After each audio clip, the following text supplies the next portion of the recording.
ટેટી ગામથી હાલીને આવતા વડોદ ગામના સીમાડે આવ્યા ને માર્ગ ભૂલી ગયા સાહેબ.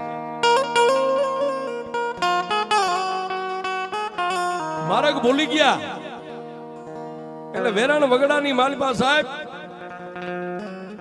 જે બેનની આંખોની માલિપા પડતા આહુડા બંધ થઈ ગયા હતા ને, વડોદ ગામના સીમાડામાંથી બેનની આંખની માલિપા ઠમ ઠમ ઠમ આહુડા મીંડા પડ્યા. મારી એ 10-12 બહેનોને લઈ અને મારી ગેલાવાળી મેલડી તારા દીદાર કરવા, તારા દર્શન કરવા માટે મારી આજ તારા ગેલાના કાંઠે હું આવું છું. અને મારી ઠેઠથી આય ઉગદી લાવી અને હાવ નજીક લાવી અને માર્ગ ભૂલવાડી દીધો. એ ગેલાવાળી મેલડી મને ક્યાંક માર્ગ દેખાડ માં.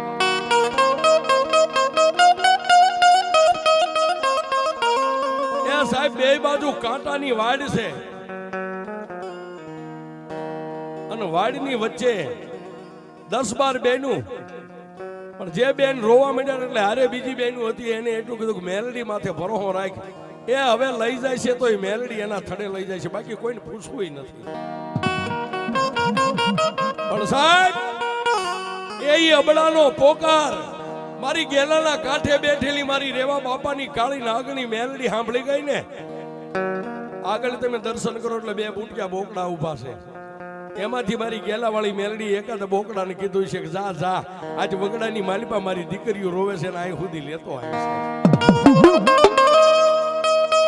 અને સાહેબ એ મેલડીનો હુકમ સૂચ્યો એટલે આપણી ભાષામાં કઈ ઝાટક્યું લે, આમ ઝાટક્યું લઈને બોકડે અહીંથી માર્ગ લીધો. ઓ સાહેબ વડોદનો માર્ગ લીધો અને મારી ગેલાવાળી મેલડી બુટિયા ને મેકલ્યો સાહેબ.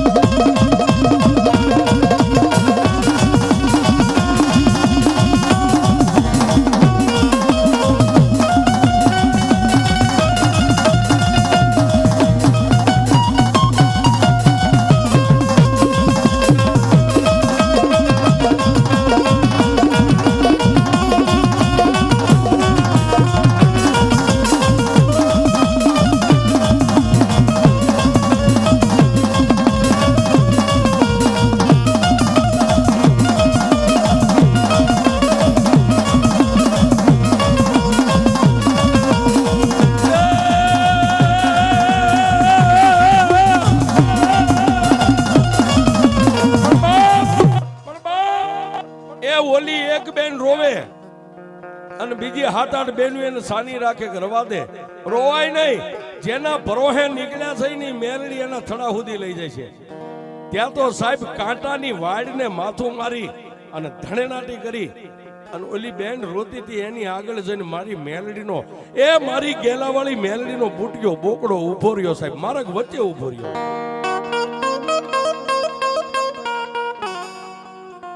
પણ બાપ ઓલી બાઈ રોતી હતી, બીજી બાઈ એને ટાપલી મારીને કહેવા માંડ્યા સાની રહી જાય. આ વગડાની માલિપા ક્યાંથી હોય? જો માં મેલડીનો આદેશ છે, માં મેલડીનો બુટિયો બોકડો આપણને લેવાયો. હવે બુટિયો બોકડો જે માર્ગે હાલે ને એની પાછળ હાલવું છે. હવે મેલડી જ્યાં લઈ જાય અને બુટિયા બોકડે ડગલા માંડ્યા. એ આગળ મારી ગેલાવાળી મેલડીનો બુટિયો બોકડો ને પાછળ ઓલી 10-12 બાયુ હાલી નીકળ્યો.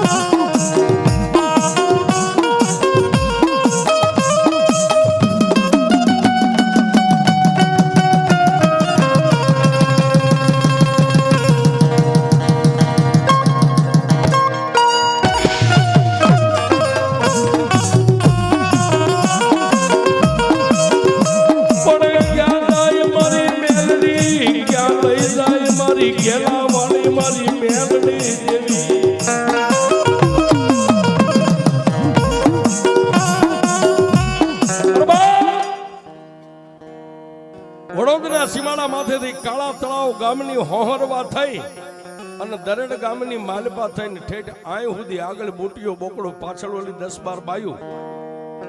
એ બુટિયો બોકડો ક્યાંય ન ગયો સાહેબ, મારી મેલડીના મંદિરની અંદર ગયો એટલે બેનું આગળ ઉભા રહી ગયા.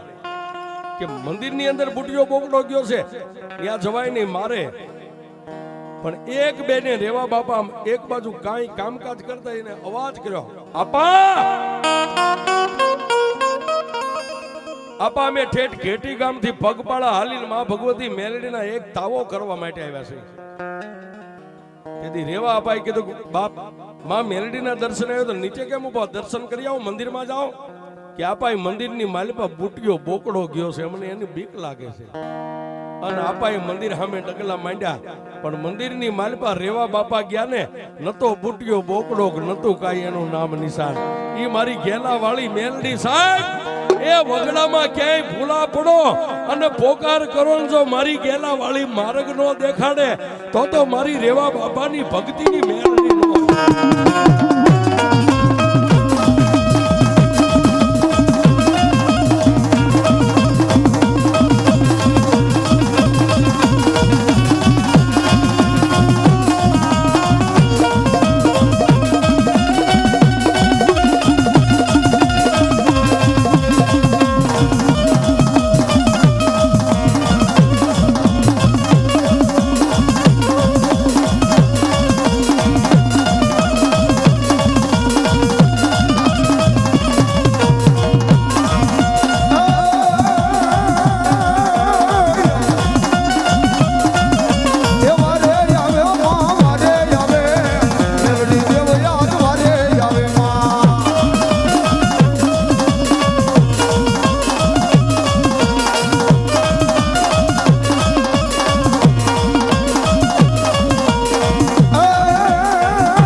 બાબા કળયુગ છે, કળયુગની માલિપા મેલડીને કોઈ દી જોવા ન જવાય સાહેબ, એ એને શેટેથી સલામ કરાય.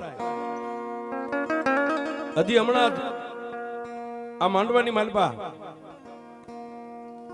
ખોડાભાઈ ડાંગર હતા ને, જેની જય માતાજી હોટલ હાલે છે, દરેડનાથ છે, આ રબારી છે ને, હા રબારી હમણાં અહીંથી ગયા.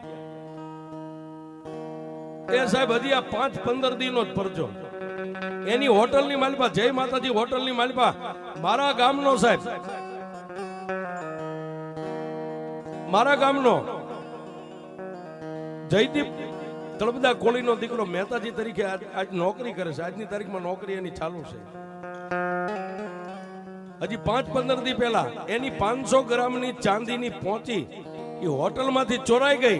અને ખોડાભાઈ ને એને કીધું, વડીલ તમારી હોટલમાં નોકરી કરું છું, નાવા ગયો તો અને મારો દાગીના પડ્યા હતા, મારી 500 ગ્રામની ચાંદીની લકી નથી. એટલે ખોડાભાઈ એટલું કીધું, કોઈને કહીશ નહીં કે વડીલ પણ 500 ગ્રામનો મારો દાગીનો, હું અહીં નોકરી હજી લાગ્યો થોડોક સમય થયો, પણ મારે કોઈને કહેવું ને કે ના કોઈને નથી કહેવાનું, પણ કોકને કોઈને નથી કહેવાનું. જેને ભરોહો કેવડો સાહેબ, હમણાં બે બાપ દીકરો રૂપિયા ઉડાડતા, અને એને એટલું કીધું, બાપ આ જય માતાજી નામની હોટલની માલિપાન તું મારા મહેતાજી તરીકે ફરજ બજાવે છે, એક નોકરી કરે છે, અને 500 ગ્રામની ચાંદીની લકી જો મારી હોટલમાંથી જાય ને તો એ ચોરને હવે દુનિયા નહીં ગોતે, મારા દરેડના સીમાડે કેલા માથે કાંઠે બેઠી મારી મેનડી ગોતશે. એ બાપ આ દુનિયાની માલપા હોટલમાં તો કાંઈક ખાવા આવતા હોય, કાંઈ પીવા આવતા હોય, આવીને હજારો માણસો આપણે ક્યાં ગોતવા જાય. પણ જો કદાચ હું દરેડની માલપા જ્યારે ડગલું માંડું ને ત્યારે પહેલા મારી ગેલાવાળી મેલડીને માથું નમાવીને પછી મારા ઘરે જ આવશું. જો આટલા ભરોહે એની માથે જીવતો હોય અને તારી ચાંદીની લકી ચોરાય અને ચોરને પસાડી ન લાવે તો જ મારી ગેલાવાળી મેલડી